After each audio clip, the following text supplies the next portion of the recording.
Hello hello अब वाह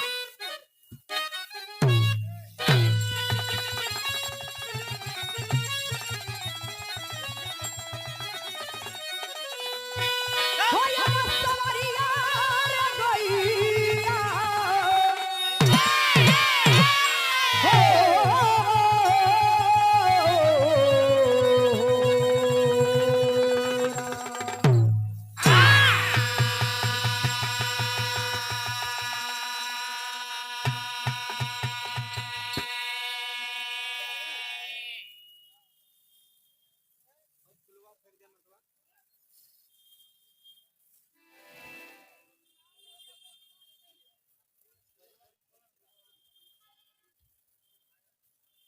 और ये संदीप विधायक 51 रुपए का पुरस्कार आबिर रस के ठीक है ना आवा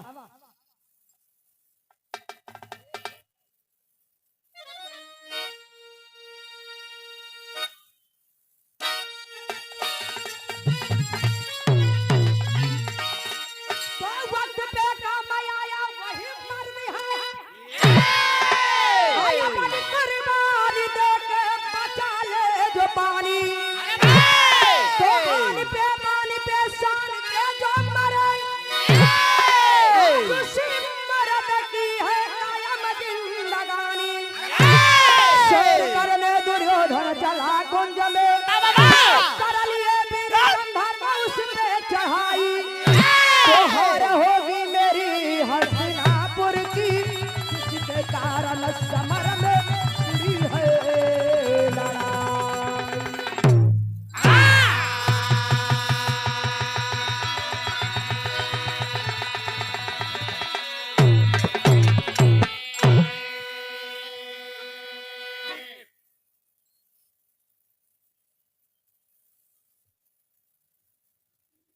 और ये अब मेरे खून दिल की मेहंदी मेरे खून दिल की मेहंदी हाथों में लगाना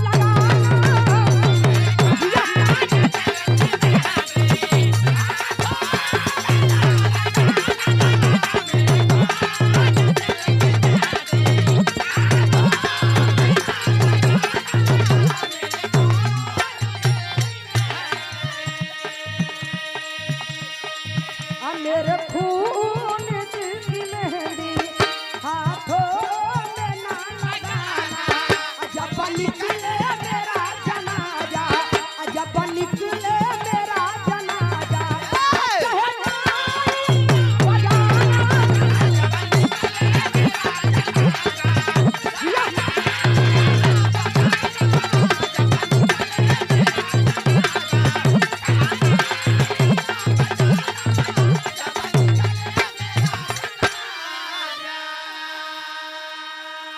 मेरे खून दिल की मेहंदी हाथों में ना लगाना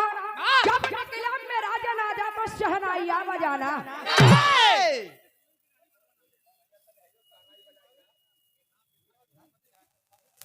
बहुत ही सम्मानित आप श्री अतुल सिंह बड़ा गांव से भावी प्रधान जी 500 रुपए का पुरस्कार भैया के बहुत बहुत प्रणाम वाह और ये सुनील विधायक खड़गपुर के नाऊ 51 रुपए का पुरस्कार बहुत बहुत प्रणाम सब लोगों के बहुत बहुत प्रणाम लेकिन है कि छोड़ा अपने आप के मर्द को सभी लोग समझेला जैसे बतिया लगा कही कि हमसे असला मर्द तो कोई है ही ना है पलटू भैया अपने आप के असल मर्द सब लोग समझेला लेकिन असल में मर्द होला के जे तेरा 14 ठे लड़का पैदा करेला तेरी के 24 थे ला लेकिन एक छोड़ा हम बताइला असल में मर्द होला के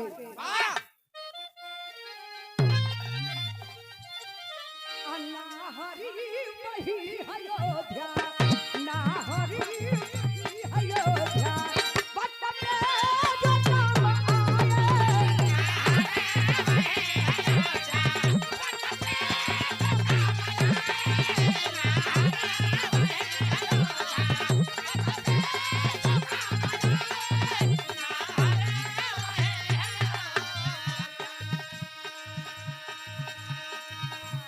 हरी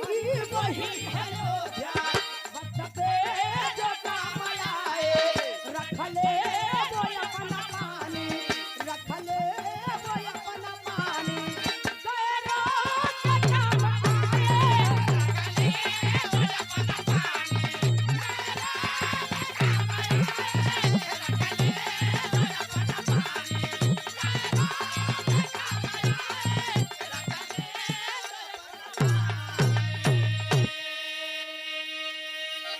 नहर वही अयोध्या कपे जो काम आए रखले वो अपना पानी गैरों के काम आए मर्द वही होता है जो अपना धर्म बचाने के साथ साथ गैरों का भी धर्म बचाने का काम करता हो मर्द वही के कहल जाला जैसे अपन इज्जत वैसे दूसरा के इज्जत जैसे अपन पानी वैसे दूसरा के पानी अशोक भैया पानीदार मर्द का पहचान का होला लेट जा लोग हेलो वाह भैया तोहरो मशीन बीच बीच में किर किर करते हो कंट्रोल में रखा हेलो हेलो यही से कहानी को शुरुआत हो गई अब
दुर्योधन पे टिकी है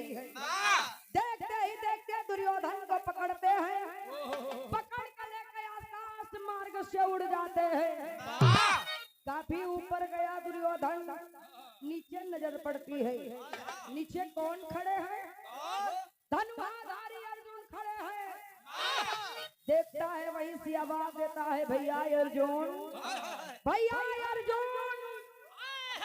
मेरी जान बचा लीजिए भैया अर्जुन लेकिन अर्जुन सुनकर भी अनसुना कर देते हैं देखकर भी अनदेखा कर देते हैं यही आवाज युधिष्ठिर यानी कि धर्मराज के कानों में पड़ती है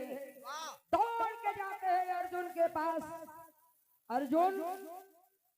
जाओ तुम जाके दुर्योधन को बचाओ अर्जुन कहला कि ए भैया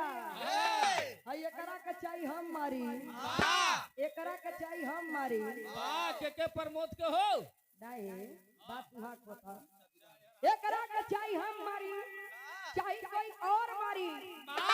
लेकिन मारी तो हमारा दुश्मन वे ना कहला कि नहीं कोई और मारी अपने खानदान का तौहीनी हुई जाओ तुम जाकर दुर्योधन को बचाओ भाई का बात मान के अर्जुन धनुष बाण उठा के लेके चल रहा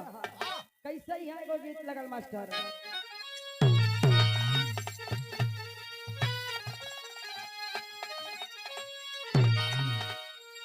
अपने जमाने में रामदेव शादी गीत के गावे और गाय की दुनिया से चल गई तू कब चलबू अरे भैया ऐसे मत करा हमरा संगे तू हो चले वाला हुआ का हाँ तो हम दोनों बजाई के वहाँ का यो अरे है झलिया हो। अब ऐसा साफ साफ बतियावा लेकिन कैसे गावे मास्टर अझोलनी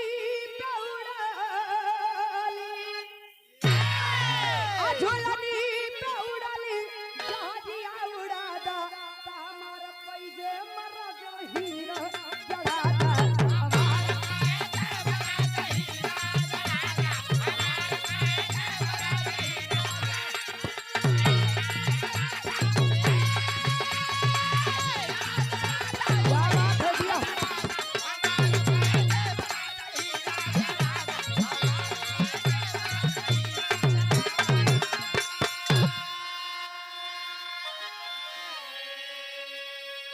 लेकिन भाई का बात मान के अर्जुन का कैलन असुर के बचनिया असुर के बचनिया खिचल धौस बनवा कहली कैल आज भैसे जगनवा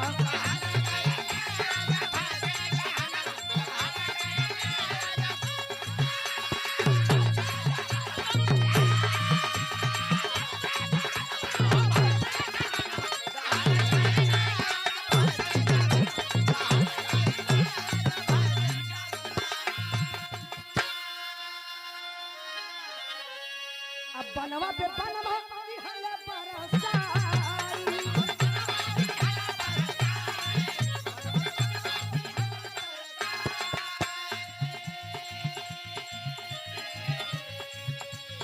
छोड़ी के गंधर्व सबर कैले पराई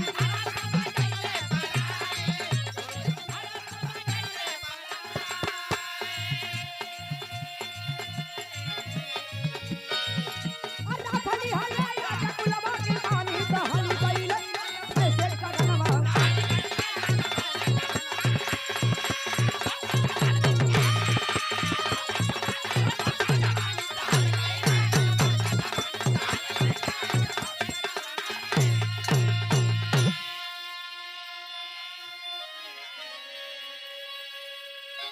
भाई का बात मान के अर्जुन अपन धनुष बाण उठाए लेला इतना बाणों पे बाणों की बरसात करते हैं कि सभी गंधर्व दुर्योधन को छोड़ के भाग जाते हैं और जब सभी गंधर्व दुर्योधन को छोड़ के भाग जाते हैं तो भाई दुर्योधन को आकाश मार्ग से उतरने के लिए अर्जुन बाण चला के बाणों की सीढ़ियां बनाते हैं सीढ़ियों के सहारे दुर्योधन नीचे उतरता है दौड़ के अर्जुन को गले से लगा लिया भैया भैया अर्जुन यदि आज आप ना होते ना यदि आज आप ना होते ना तो ये साले गंधर्व तो मुझे मार ही डालते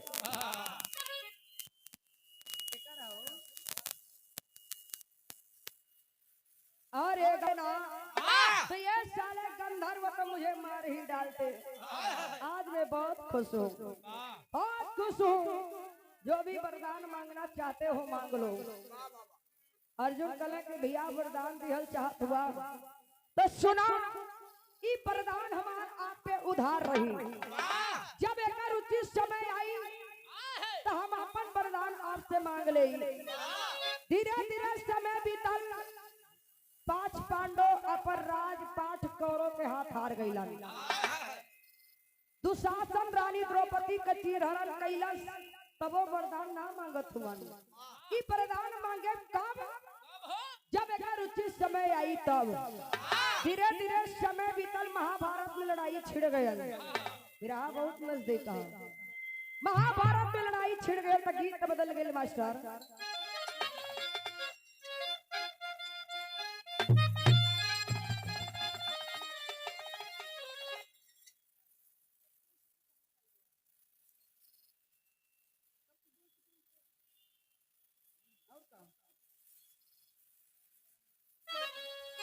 लगौले रहल करा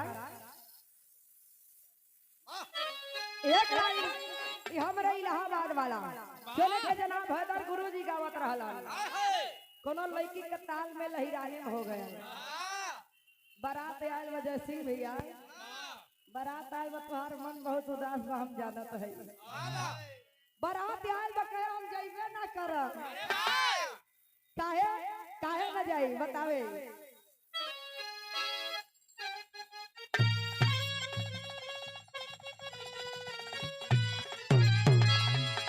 अहम गवनवा नहीं जाब, अहम गवनवा नहीं जाब, तहम गवनवा नहीं जाब, त नहीं नहीं प्रीत लगल अहिराना, हम गवनवा नहीं जाब।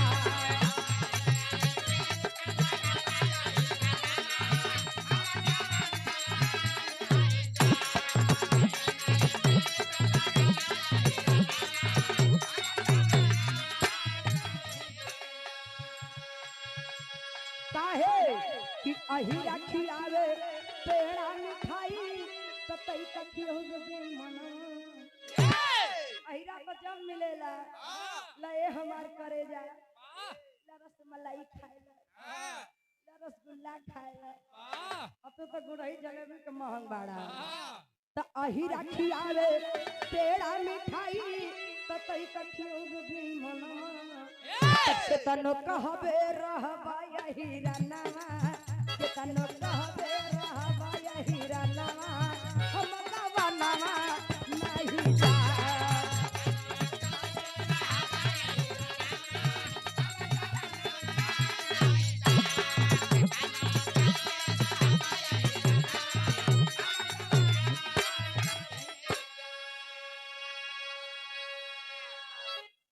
हमारा प्रयागराज वाला रहल यही गीतिया के इधर का लोग आवेला तनी पूर्वांचल में कैसे।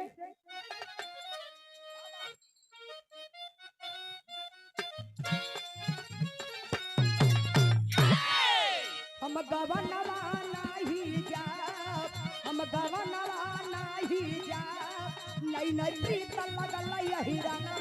हम गवनवा नहीं जाब।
फोड़ दे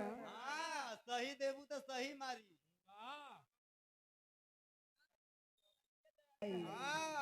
दोहरावे का चक्कर छोड़ा लेकिन टाइम बहुत कम बा।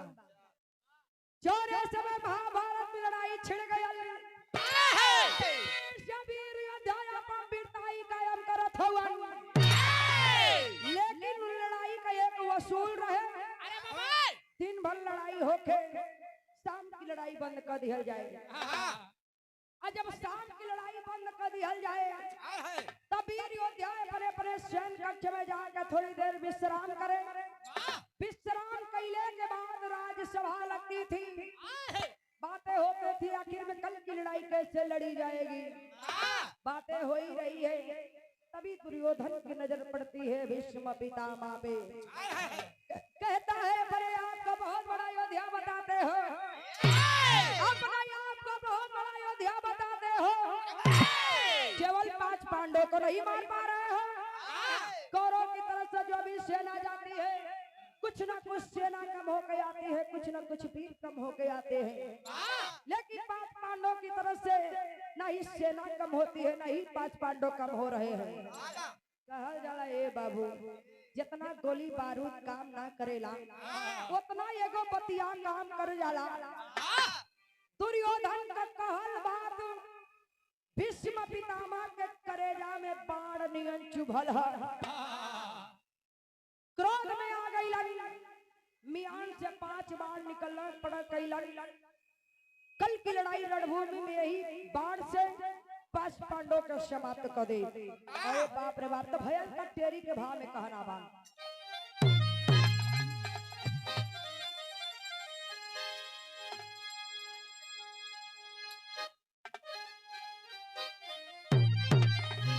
पलटू भैया, अब बुढ़ाई आई अपने पानी पे चढ़ल, बुढ़ाई अपने पानी पे चढ़ल, लागल जंग में जागल बापी तैया तैया।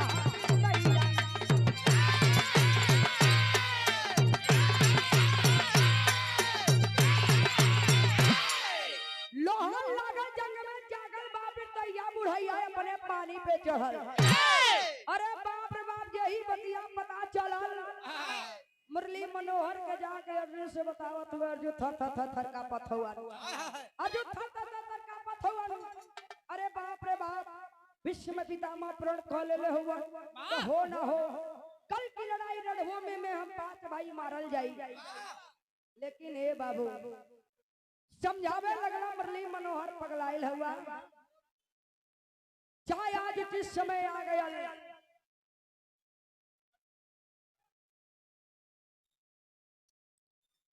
राजवी वस्त्र पहन के राजा के भेष में गईलन भीष्म पितामह के पास। कले कि ए दादा का है बुढ़ौती में परेशान हुआ, ऐसा कर 5 बार तू हमें दे दा। कल की लड़ाई रणभूमि में 5 पांडवों के समाप्त करे। अरे बाप रे बाप, यही दूसरे दिन पता चलल है, दूसरे दिन लड़ाई रणभूमि में पता चलल। अब दादा के का पता कि दुर्योधन हुवन अर्जुन हुवन। अर्जुन के दुर्योधन समझ के 5 बाढ़ के दे दिला। 11 रुपए का पुरस्कार भैया की तरफ से बहुत बहुत प्रणाम। तब भैया का मिर्जापुर चौलर के भाव में कहना बा।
यही दूसरा दिन लड़ाई रणभूमि में पता चलता है,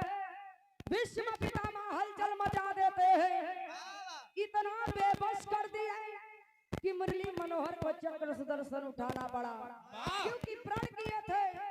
चाहे जो हो जाए महाभारत की लड़ाई में अपना अस्त्र शस्त्र नहीं उठाऊंगा।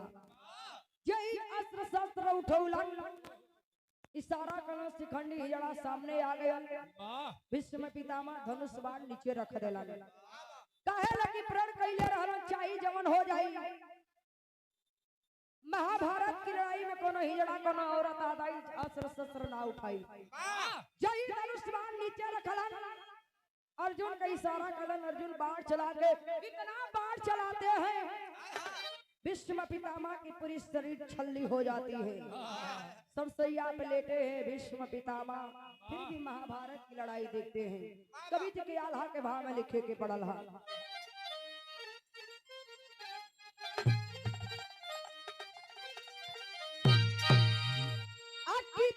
बहादुर वीर होई है अधर्मी ओ करने वरिया एक दिन डूबी माजा धार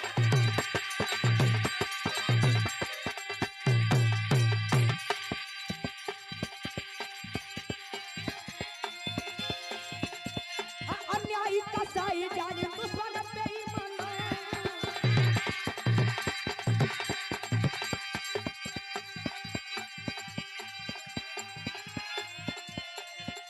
हटामी बेईमान के हो जाना संहार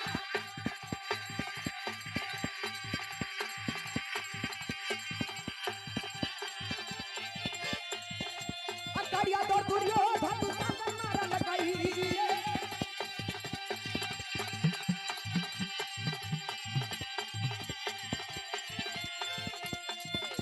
कटवा किसे जरिया पे सुन भी समझवा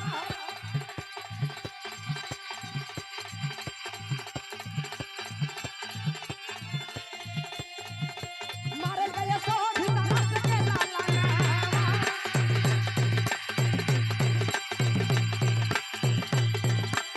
बुलावा में बचल नहीं कोई रवाना हार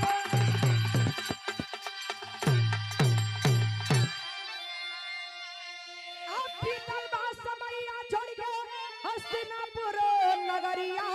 पांचों भाई गया ही मांगी रंगे मझार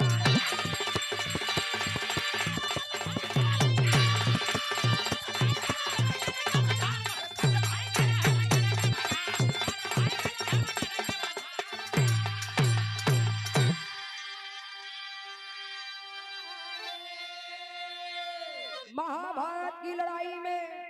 कड़िया दौर दुर्योधन दुशासन भीष्म पितामह जिनको इच्छा मौत का वरदान था महाभारत समाप्त भयल अपने इच्छा से अपन प्राण के त्याग दहलन आखिरी में हस्तिनापुर छोड़ के पांचों भाई हिमगिर चले जाते हैं तो आखिरी प्रमाण में कवि जी के लिखे के पड़ल हा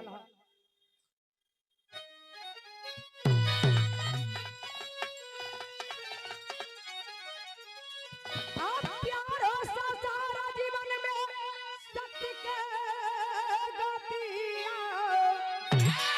सब प्यारो सा सारा जीवन में सत्य के गतिया तमदयर मोह में स्वभाव के मरायल मतिया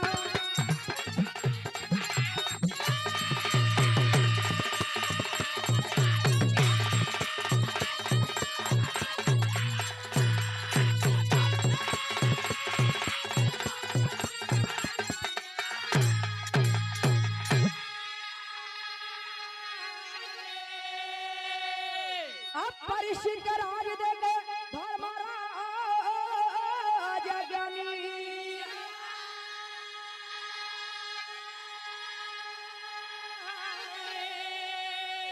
स्वर्ग में गई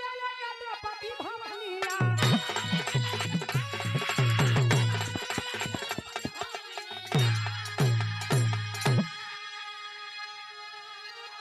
तो डूबी ना डूबला दुनिया में धर्म के रतिया तो डूबी ना डूबला दुनिया में धर्म के रतिया तमदयर मोह में स्वभाव के मरायल मतिया यही से कहा जाला धर्म और अधर्म में अंतर क्या होता है अधर्म के रास्ता पे पूरा कौरव गया वाह धर्म के रास्ता पे 5 पांडव गए ओए अधर्म के पे जाके धृतराष्ट्र के 100 औलाद, लेकिन कुल में कोई दिया जलावे वाला भी ना बचल। धर्म के रास्ता पे जाके 5 पांडव, आज 5 पांडव का विजयी पताका लहराया गया। आखिरी में परीक्षित के पूरा राजपाठ देके रानी द्रौपदी के लेके स्वर्ग में चल गई। तो आखिरी प्रमाण में गुरु घराने का परसेवा कहना बा।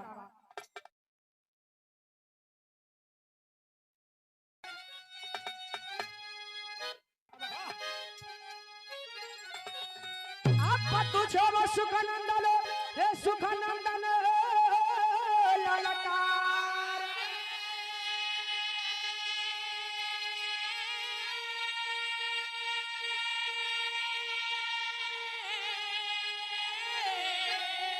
आकाश बोलो रजित मनोहर कलास सबको मारे।